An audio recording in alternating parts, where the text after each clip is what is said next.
And now, enough from me. We're going to actually move into the heart of our evening, which is hearing from our newest members of our portfolio, starting with our two newest impact investees. 2 years ago, SV2 expanded beyond traditional grant making to include impact investments in early stage mission-driven companies. In our first year, we made 3 investments in PastureMap, Learning Genie, and Nepris, some of whom I think are here tonight. And this past year added 2 new companies to our portfolio, Open Invest and Learners Guild, who we'll learn more about in this short video.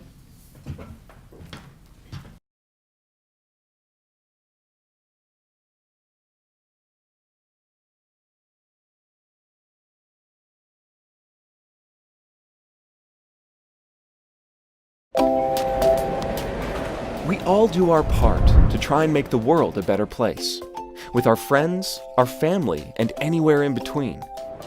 But do you ever wonder where your money goes when you're asleep? With primitive ways of investing, you may be personally funding business practices that violate your values. That doesn't make much sense, does it? Especially when research has shown that more responsible companies, the kind you'd rather support, tend to perform the same or better than their peers. I know what you're thinking. Isn't investing complicated? Open Invest makes sustainable investing simple.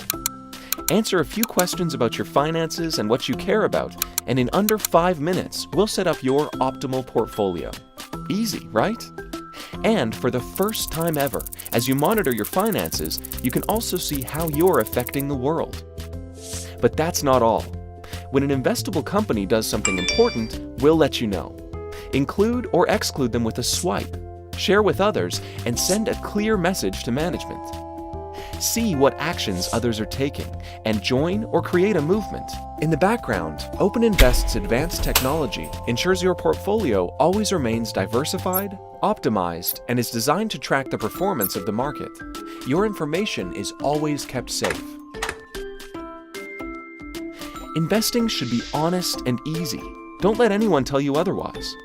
With Open Invest, you can plan for your future, shape the world, and do well as companies do good. Together, we're making history. Come join us today.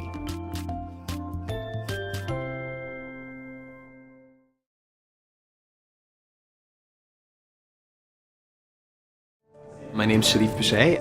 I'm the founder of Learners Guild. We designed Learners Guild for people for whom the current system of education isn't working. There's a huge demand for software developers. But right now, the computer science industry and the software industry is very expensive to get into. None of my friends and none of my family members are actually into the technology world at all. I always thought that the tech industry was just something that I couldn't be a part of. It always seemed like it was a very exclusive club.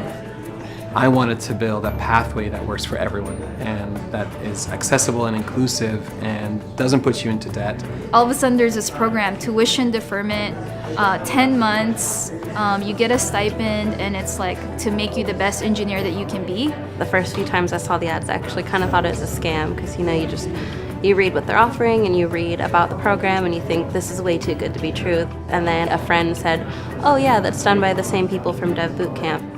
The way Learners Guild works is we invest in you time and money and mentorship and computers and real estate. We try and get you to a job, and if you succeed in getting a job, we make our money by taking a percentage of your salary. There's never a situation where you lose and we win. I would be able to get this education and not have to worry about, staying afloat in the meantime. First thing you're going to learn is how to be an amazing JavaScript web developer. Full stack from the front end to the back end. And if you don't know what that means, it's okay. You'll know what that means in the first few weeks at Learners Guild. And the second thing is, you're going to be amazing at learning itself. By the time you go through these 10 months, some of what you learned at the beginning is going to be obsolete.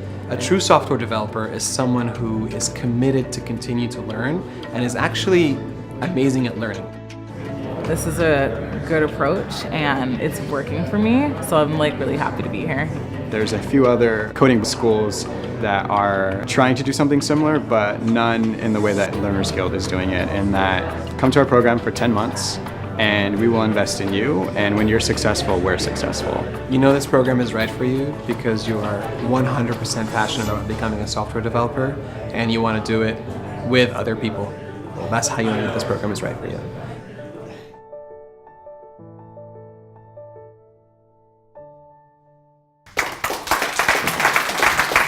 Inspiring. Pretty cool. So we're super excited to have these companies in our portfolio, and really want to thank the Impact Investing Working Group, the partners who have brought that work to life for us. Now we're honored to hear from our 3 newest grantees, and I want to first introduce Kate Schwass, who's the Bay Area Executive Director of CollegeSpring.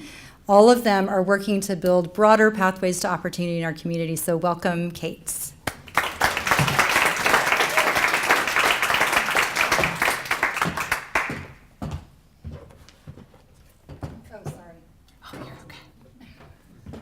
Thank you so much for having me. I'm tall, so we're gonna just adjust this a little bit. Every time I learn about another organization, I'm like, that's amazing. I want to be a part of that. And I love that they have a profit too. That's a new world for me that I'm not involved in generally. Thank you so much for having me. As Jody just said, my name is Kate Schwass, and I am the Bay Area Executive Director for CollegeSpring. We were really honored to be chosen this year as a SV2 grantee, and so I'm really excited to get to talk about our work. As we've discussed, the theme of tonight's gathering is pathways to opportunity. CollegeSpring's story fits perfectly with this theme. We are an organization founded on the principle that all students deserve open pathways to the opportunities that they seek. I'm going to center my remarks tonight on 2 stories. The first is the story of the founding of our organization, and I'll take us all the way back to 2008 with a scruffy sophomore at Stanford named Garrett Nyman. After achieving a perfect SAT score in high school, yes, he's one of those people, he started an SAT tutoring business that paid his way through college. And while at Stanford, Garrett made a lot of friends with people who came from very different backgrounds than him, and really credited particular college access programs with enabling their journey to college. And Garrett reflected on his SAT tutoring business and realized that through his business, he was continuing the inequity that exists, that those who can afford to pay for SAT prep can get it and can go to more exceptional institutions, and those who can't afford SAT prep don't. And their college options are usually very limited. Armed with the knowledge about the SAT and the support of his friends, Garrett and his co-founder, Jessica Perez, launched a summer volunteer program that served low-income students through a nearby Outward Bound program. This is the founding class back in 2008. Garrett is the middle white face in the middle row, all the way back in 2008. His friends taught these students a modified curriculum, and they shared their own college experiences. The results were dramatic. The students who participated in the program increased their scores over 200 points on average. They each ended up going on to college, and 2 even earned Gates Millennium Scholarships, which are full ride scholarships to college, due in large part to their increased SAT scores. Based on the success of the initial program, Garrett literally cold called the Stanford Alumni Directory. I actually know for a fact that a few people were cold called by Garrett during that period of time in order to build a board of directors and in order to raise funds. What started as a very small volunteer organization has now become a national organization, serving over 5,000 students each year through over 40 partner schools and organizations in the Bay Area, in LA, and in New York. CollegeSpring continues to focus on supporting students from low-income backgrounds, and many of those students will be the first in their family to go to college. Our work is centered on this population because the facts are clear. Only 9% of low-income students will earn a college degree. And those who earn a college degree, on average, earn over $1.3 million over the course of their lifetime. So college educations play a crucial role in breaking the cycle of poverty. Now, there's many organizations that focus on helping students from low-income backgrounds achieve college success. Some organizations focus on the crucial social and emotional support students need. Others, such as You Aspire, our partners, focus on financial literacy or academic preparedness, and all of these organizations are necessary and do very important work. What sets CollegeSpring apart is our organizational focus. So by the junior year of high school, there's very little that can be done to improve your college eligibility. And there are two primary factors that almost all colleges look at more than any other when considering an applicant: GPA and SAT score. Now, GPA is fairly fixed by the time you reach your junior or senior year of high school, but the SAT can be a door opener or a door closer. It can unlock incredible new opportunities, or it can slam the door shut on college for many students. CollegeSpring focuses here on the SAT to dramatically improve the eligibility of the students that we serve. By improving SAT scores, not only do CollegeSpring students go on to college at a much higher rate than their peers, but they persist and graduate at a higher level. Why? Because numerous studies have shown that the type of college a student attends frequently determines whether that student will persist and graduate. CollegeSpring's ambition is to help all students we work with go to colleges that truly reflect their academic potential. Now, I've told you a little bit about CollegeSpring's mission and organizational focus, and I want to tell you a little bit more about CollegeSpring Bay Area. But before I do, I also wanted to mention that I asked CollegeSpring's newly appointed CEO, Yoon Choi, to join me tonight. Yoon, will you wave? Yoon just joined the organization about 3 weeks ago as our national CEO. Our co-founder and subsequent CEO, Garrett, the guy, he has moved on to Harvard for a dual MBA and Master's in Public Policy. It's not usual that you leave an organization you founded to not retire, but then go to grad school, but that's the path that he took. And we have been extraordinarily fortunate to have Yoon join the organization as our next leader a few weeks ago. And we're hopeful that she'll get to meet a lot of folks tonight. Now I'm going to pivot and tell you a little bit about our work in the Bay Area. So it's my understanding that CollegeSpring Bay Area is the first time that a region within a national organization has been chosen as a SV2 grantee. So first, thank you very much. We very much appreciate your vote of confidence. And second, I wanted to tell you a bit of why I think CollegeSpring Bay Area is particularly exciting. So while CollegeSpring has existed in the Bay Area since its inception, we have recently been experiencing very dramatic growth. Over the last year, we've grown from serving about 400 students annually to 1,200 last year, nearly tripling our impact, and we're on track to serve somewhere between 1,500 and 2,000 this next year. We're on track. Our team has also grown from a staff of 2 to a staff of 6. Our fundraising has doubled. Our fee-for-service revenue has tripled. We're partnering with a very diverse group of schools and partners, including charter schools, traditional public schools, private schools, and community-based organizations. And we've expanded to serve students in Richmond, Oakland, Berkeley, Hayward, San Jose, East Palo Alto, San Francisco, and Watsonville, because I'm a sucker for a new partnership. And while we're very excited about our growth throughout the Bay Area and the high demand for CollegeSpring's programs, we're inspired daily by the impact that our program has on individual lives. I'd like to close my remarks this evening by telling you about Ron Thompson. This is Ron. Ron was a student at Envision Academy in Oakland. He was the star basketball player on the team, but I hate to tell you that that wasn't saying much given the size of the school or the league that basketball team was in. Nevertheless, Ron was really hopeful that maybe basketball would be his ticket to college, but thought he probably would end up at a community college or have to be satisfied with achieving a 2-year degree. Meanwhile, his junior year, he and the rest of his classmates received CollegeSpring programming. And Ron's SAT scores improved over 200 points. And he later was admitted to Boston University on a full-ride scholarship with the Posse Foundation. Ron now has a dramatically different future, due in part to his hard work and in part to CollegeSpring. We caught up with Ron this summer before he left for Boston, and I asked him what he was looking forward to about college. Here's one of my favorite responses that he gave. Quote, "I want to study abroad. I want to go out of this country and get out of what's normal and be placed in an environment where I don't feel comfortable so I can adapt and test my skills. I want to learn a new language so I can communicate with different communities and a wider audience. And wherever I go, I just want to be comfortable. Just have that swagger, you know? Love Ron. For Ron, college helped unlock a door to a new pathway. A pathway to a stellar institution like Boston University, a pathway that'll take him around the globe and expand his worldview. These are the stories that fuel our work and make all of this focus on something as simple as SAT prep incredibly powerful. Thank you for your support of CollegeSpring, and through that, your support of students like Ron. Thanks.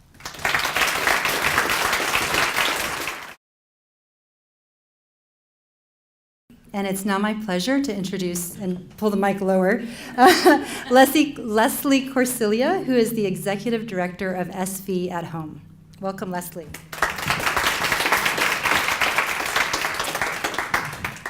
Thank you, Jody. It's really nice to be here with you tonight and really appreciate the opportunity to tell you about SV at Home, or Silicon Valley at Home. So we are a Lightning grantee, and we're really excited to work with you and to work with SV2. So I'll start out a little bit about our organization and what we do. SV at Home is a housing policy and advocacy organization working to create affordable housing opportunities in the high-cost Silicon Valley. We were created, Kate's organization is old compared to ours. We were created 2 years ago, July of 2015, when a group of leaders came together and said, there was not an organization that worked 24/7 on housing in Santa Clara County. So there are other organizations around the Bay Area, but nothing in the South Bay. So after about 18 to 24 months of work with the community, we launched SV at Home and have began our work. We now are, as of January 1st, a 501c3 nonprofit. We went from 1 staff person in July of 2015 to 6.5 today. We expect to add another couple of staff by the end of this year. We're a little bit different. We have a little bit of a Silicon Valley twist as far as the work we do. So rather than working just solely on what you would consider affordable housing in the typical technical term of income-restricted housing for lower-income households, we really work on affordable housing on a little bit broader scale. So definitely we work to provide housing opportunities for the homeless, people on our streets, everyone from those who live on our streets to those who work for our leading employers. So we're concerned about housing affordability as well as affordable housing. So the teachers, the secretaries, the retail workers, all the different people who we need in our lives to be able to have a good community, we want to make sure that they have a place to live. So as a result, we focus not just on affordable housing, but on supply. So we recognize we have a supply problem. We need to create more opportunities for more homes, and we need to make sure that some of those homes are affordable to those who least can afford them. We're a membership organization, so we have a broad membership, and that includes people from the housing development community, both nonprofit and for-profit, government, and then really partners who've not worked much together, like labor and business and the Building Industry Association, along with equity organizations that usually don't work together in the same room. So what is it that we do? Ultimately, our goal is to create more affordable housing, more homes, and we want to make sure that people can live near where they work and that they don't have to overpay, and they don't overcrowd, and certainly that they don't live on our streets. So the biggest challenge that we have is getting community support and political will to build new homes. Most people, when they have a nearby lot that could be redeveloped, would prefer a park or a community garden or something like that. When you propose a housing project, that's when their concerns come up, and it's hard to cite a market rate development. It's really hard to cite an affordable housing development, and it's really hard to cite a housing development that is for the homeless and permanent supportive housing, which is something that we're really working to do. And it's sort of an example recently that we had, and you may have read it in the paper. I certainly saw. We had a community meeting when 700 residents came out in opposition to a project. And that is really, really tough for our elected officials to be able to say, I'm going to build this, even though 700 of my constituents came out with signs and with pitchforks and just fighting the project. So what we do is we work on education, information, statistics, messaging, and working directly with elected officials and with city staff to provide them with the data and information they need to get to that yes. We also work with community engagement to get more people and more voices out that are in support of housing. So it's not just those who are against projects that are coming to vote. So to guide our work, we did a policy roadmap that we released in May of 2016, so about 8 months into our organization, that has a variety of different policy goals and actions that we'd like to see. So we start with providing housing for all, which I talked about. So we want to have housing that's near transit, that's near jobs, so to make sure that we can include everybody in our community. We want to generate new resources for affordable housing. I'm going to talk about one of those in a minute. But we need to, affordable housing is challenging, and housing costs are really crazy here, and as are development costs. So we need additional money to make sure that we can build affordable housing. We want to increase the land that's available for affordable housing, so looking at various options for that. And to incentivize production and preservation of affordable housing, because not just building new housing, we want to make sure that we don't lose the affordable housing that we have today. So we want to be able to preserve those mobile home parks, preserve housing that is at risk right now of conversion to another use. And then lastly, we want to implement creative and regional solutions to the housing crisis. So we recognize it's not a problem that just is within one city's borders or within a county, but it's a regional problem. So how do we all work together and to be able to respond? So the example that I wanted to talk to you about, we work on 1 million different policy items. We work with 15 cities and the county, and there's a lot going on, which just really is testament to the fact that housing and affordable housing is really a large concern. But I want to talk about Measure A. Many of you may know about it. Hopefully many of you voted yes for Measure A if you live in Santa Clara County. It's a $950 million bond that's providing housing largely to people who are chronically homeless or who are at risk of homelessness. And Silicon Valley at Home was one of the partners on the campaign team to get Measure A over the goal line.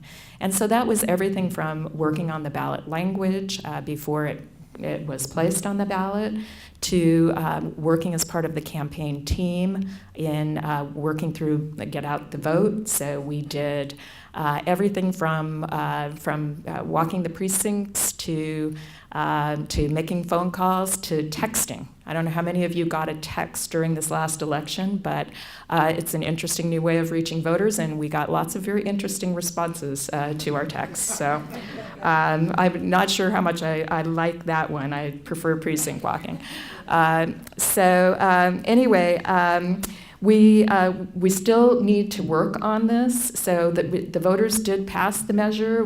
We just eked out our 2/3 vote. So now we're working with the county, working with the development community, and working with other partners to site these projects. And as I mentioned, that's going to be tough. So we have our work cut out for us, but we realize it's not just about making policy, it's making sure that policy turns into reality, and in this case, it's new homes. So again, in closing, just really want to thank you for this opportunity. We really appreciate SV2 as a partner, and someone said to me today, are you SV2 at home? And so, no, SV at home. But thank you again.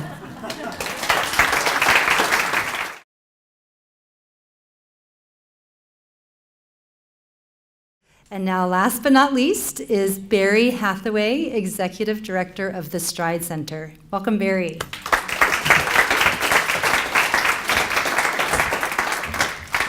Good evening. I think I need to move this too, right?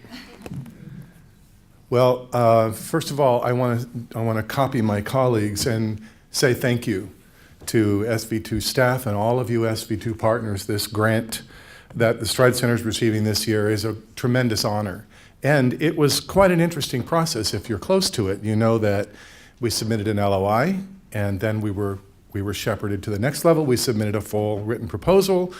We got through that level, then we had a phone interview, we got through that level, and each time the number of candidates are narrowing, right? So every time I'd get off that meeting or get done with that meeting, I'd say, you know, we made it to the next level. And so then there's a site visit, and then finally there's the final pitch, right? So this is a very engaged process, and a really good process. We had a lot of fun with it. And so to be awarded this grant, it's a significant amount of money for us. It's also an affirmation of our work, and we thank you very much for that. You know, I want to change the story a little bit here because, you know, looking at me today, you wouldn't think that I would be a person that would have benefited tremendously from the Stride Center when I was a young man, but I am. When I was in my first semester of college at 18 years old, much to my surprise, my girlfriend got pregnant. And I had to drop out of school so that I could get a full-time job, so that we could get married, so we could have a family.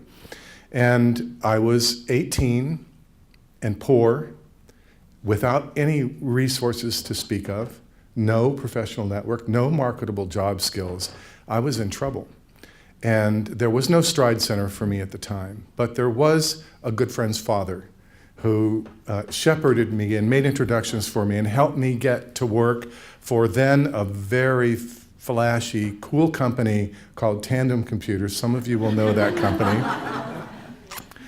And from there on Sun Microsystems, and great companies, great jobs. My point is that I have been poor, and I have been that person who really needed somebody to put their hand out to me.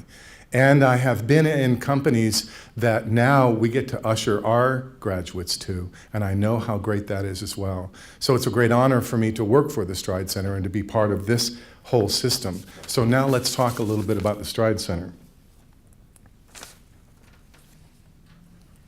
There we are. No small things to do, right? So what we want to do at the Stride Center is we want to get at this question of equity in our state, in our region, big issue.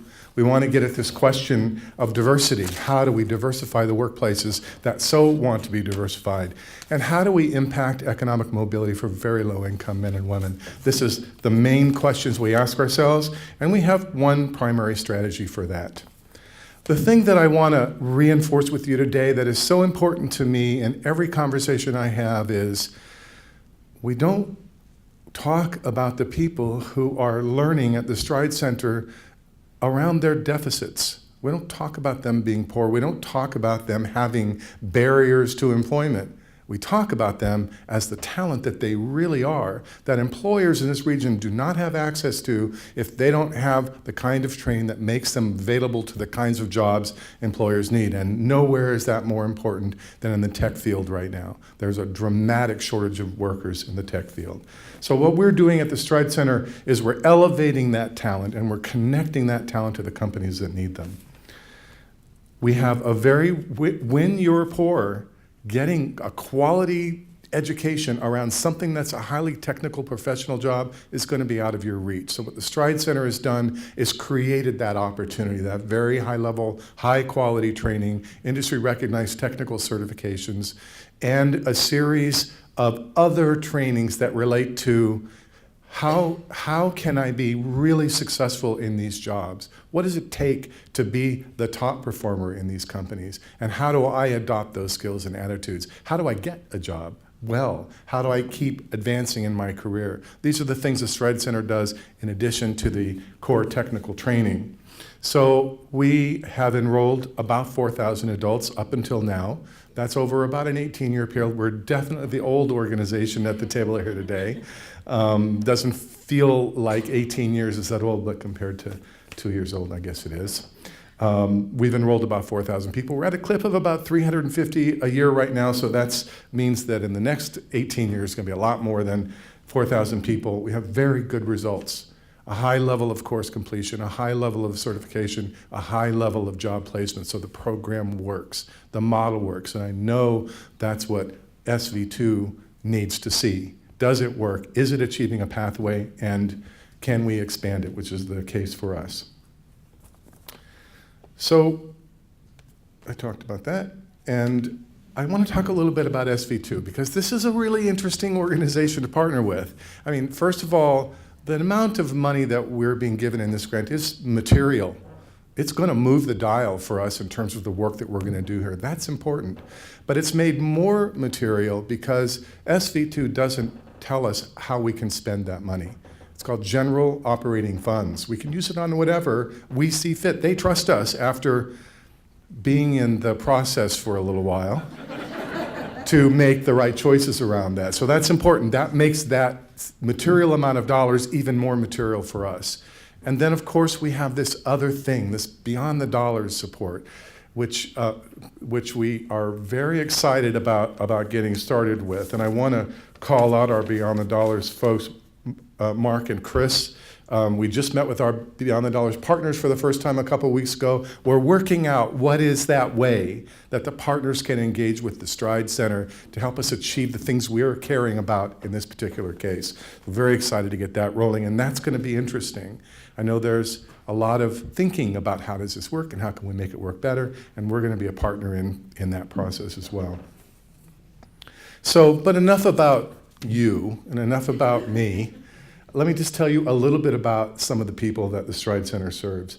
These two people in this picture actually right now are current Stride Center students, and I want to tell you about Andrew, the young man at the top of that. Andrew, when he was 18 years old, he's 25 or 26 now, when he was 18 years old, he got in trouble.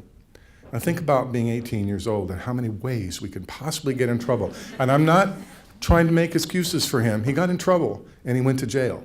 And he was there for 7 years. And while he was in jail, until about a year ago, by the way, while he was in jail, he said to himself, I will not have this be my life. I will not go back to jail.